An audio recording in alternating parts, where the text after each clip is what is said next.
Bom, então na aula de hoje nós vamos dar continuidade aos conteúdos de desenho arquitetônico. Nós vamos falar algumas informações importantes para se elaborar os desenhos de cortes verticais da fachada e de detalhamento da cobertura. Vou começar essa explicação, falando um pouquinho sobre alguns detalhamentos que devem estar presentes nos cortes verticais, entre os quais o detalhamento de parede. Em alguns casos se representa o detalhamento da parede externa junto com a indicação de revestimento, que está representada aqui pela seta do mouse.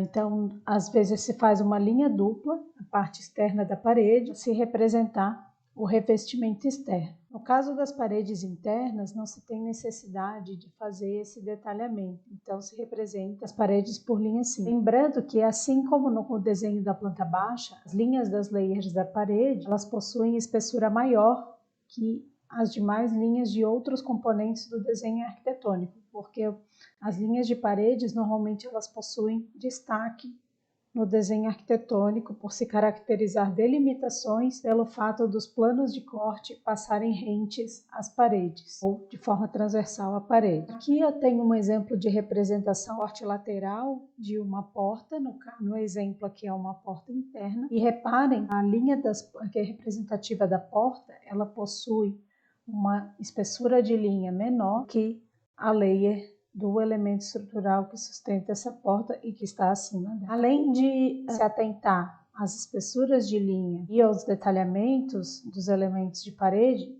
e esquadrias, é importante destacar como que nós vamos posicionar as esquadrias no desenho vertical. É importante se atentar a quais são as medidas representadas na planta baixa e o que elas significam. Por exemplo, o peitoril consiste na medida do começo da janela, da borda inferior da janela até a superfície do piso. Por isso que nós vamos sempre posicionar a janela em relação ao piso com base na sua altura de peitoril. Largura da janela é a mesma medida representada na planta baixa, é a medida horizontal da janela. A altura da janela corresponde à distância entre a borda superior e inferior da janela, os limites inferior e superior das esquadrias. E a borda superior da janela, ela inicia a medida da verga, que seria a viga de sustentação dos elementos de esquadria dada nos cortes verticais. No caso das portas, as portas são representadas pela altura e a largura é a mesma medida que aparece também na planta baixa. Bom,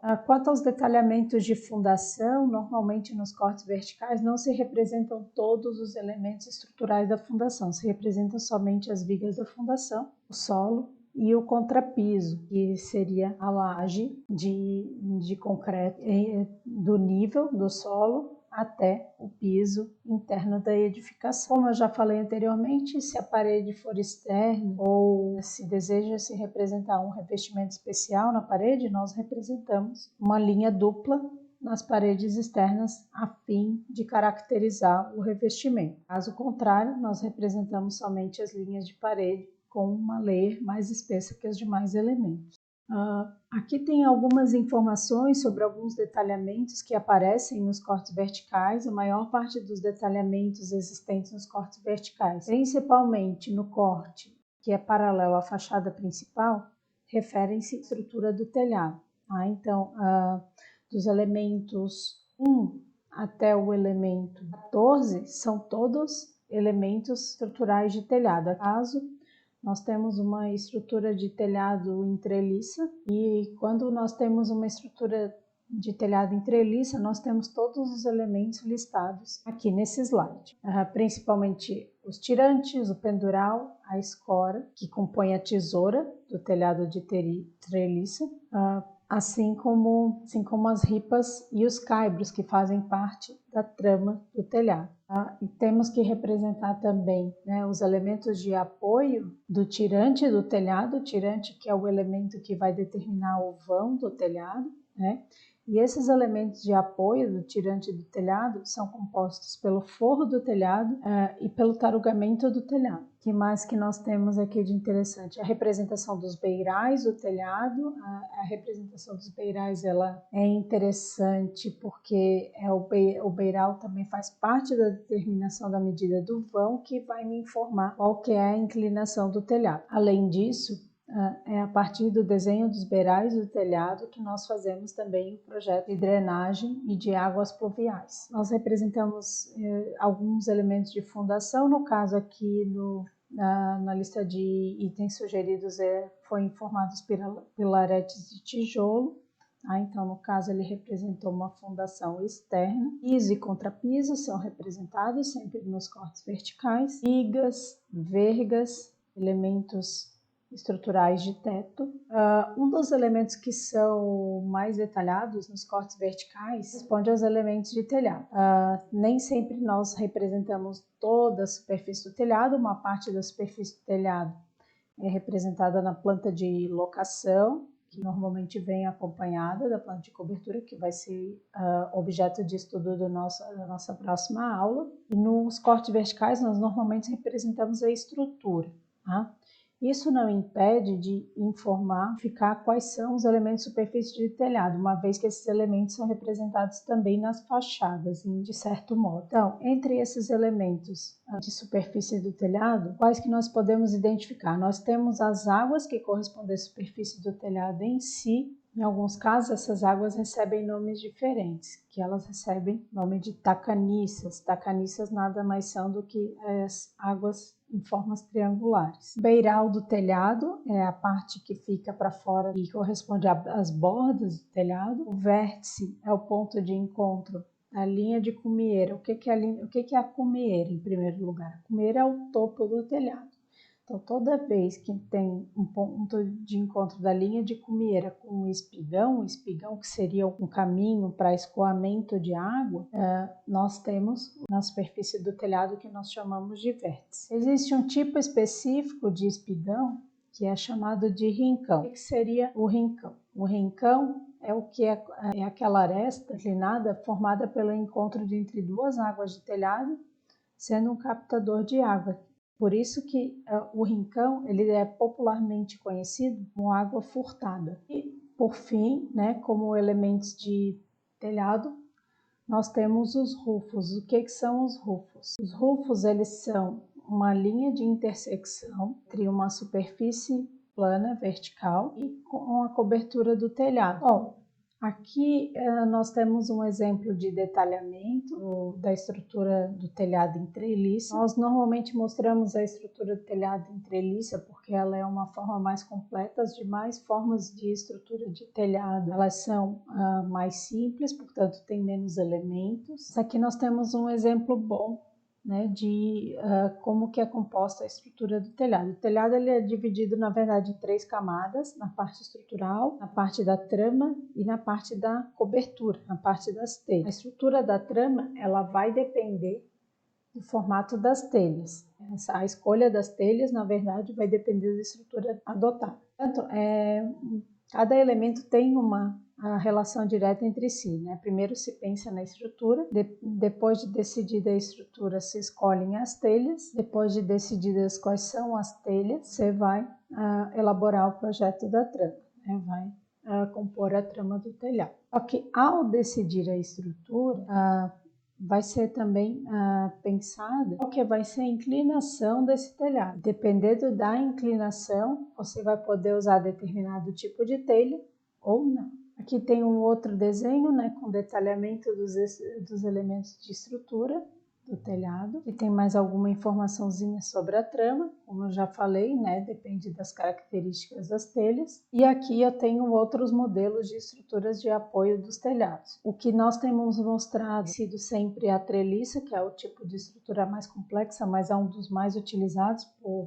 poder ser feito de madeira ou através de estrutura metálica, então ele é um pouco mais versátil, é muito adotado também pela sua estética. Existem também as estruturas de oitões, que é uma estrutura de concreto, formando uma base triangular. Pode ser combinada também com as estruturas de pilaretes e de pontaletes, que são estruturas intermediárias que sustentam as escoras dos telhados. Então, aqui tem um exemplo de estrutura em oitão, né, de um telhado. Aqui tem um exemplo de estrutura com pontalete de madeira. O pontalete de madeira seria esse modelo aqui. E o pontalete de alvenaria também pode ser o que nós chamamos de pilarete. Pontalete de madeira. Aqui tem um exemplo com pontalete de alvenaria, que é o pilarete. Também os telhados se diferenciam quanto ao beiral.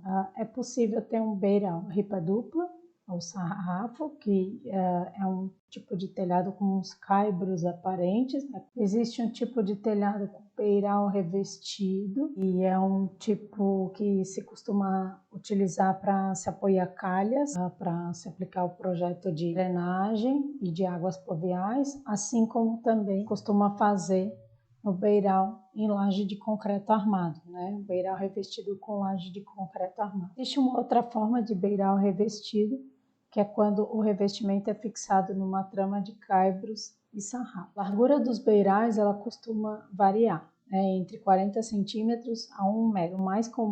A largura mais comum de beiral é de 80 centímetros. Aqui tem outros exemplos de beiral, né? Quando o beiral ele é revestido em laje de concreto armado, cria-se uma estrutura chamada platibanda. E quanto à determinação da inclinação do telhado, é importante destacar o cálculo da inclinação do telhado, porque dependendo da inclinação adotada, eu vou ter que escolher entre alguns tipos de telha. Tá? Normalmente os fabricantes de telha, eles dão a sugestão quais são as inclinações mais adequadas para o produto que ele está vendendo. Como que se determina a inclinação de um telhado? A inclinação de um telhado ela vai variar conforme o vão do telhado e conforme a altura da cumieira, né, que é o topo do telhado. O vão ele é composto dos beirais mais a medida horizontal do tirante. Tá? Portanto, a inclinação do telhado normalmente é dada em %. Se adota na inclinação do telhado é o %, porque a inclinação do telhado ela vai determinar quanto que eu vou subir ao caminhar ao longo de 1 metro de vão. Então, à medida que se anda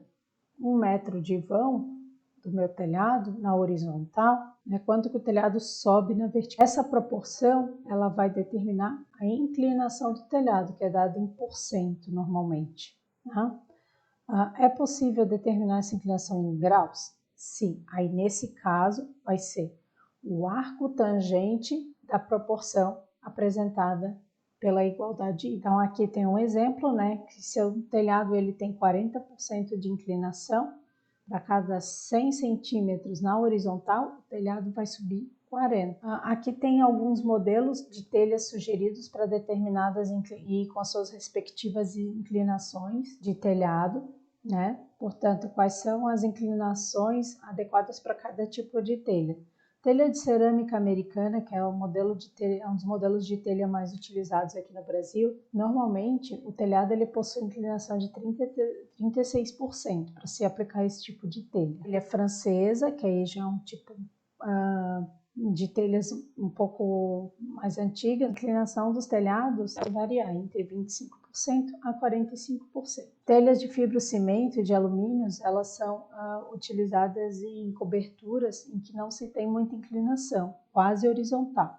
Por isso que as inclinações sugeridas são de 10 a 15 metros. Já no caso das lajes de cobertura, normalmente se inclina de 1 a 3% a laje. Sempre vai se inclinar um pouquinho a superfície da laje e da cobertura para que se possa fazer um projeto de escoamento das águas pluviais da cobertura da edificação. Tá? Por isso que a superfície da cobertura ela nunca vai ser totalmente plana, sempre vai ter uma inclinaçãozinha, para poder escoar as águas pluviais e não acumular água e não infiltrar umidade na água. E telhas coloniais normalmente se aplicam em telhados de inclinação de 20 a 30%. Bom, por hoje era isso. Aqui tem algumas referências sobre os materiais que foram utilizados para compor essa aula. Muitos desses materiais são livres. Caso vocês tenham interesse, vocês podem procurar essas referências na internet, que a maior parte delas está disponível para download. Bons trabalhos aí no desenho da etapa 2 das nossas atividades.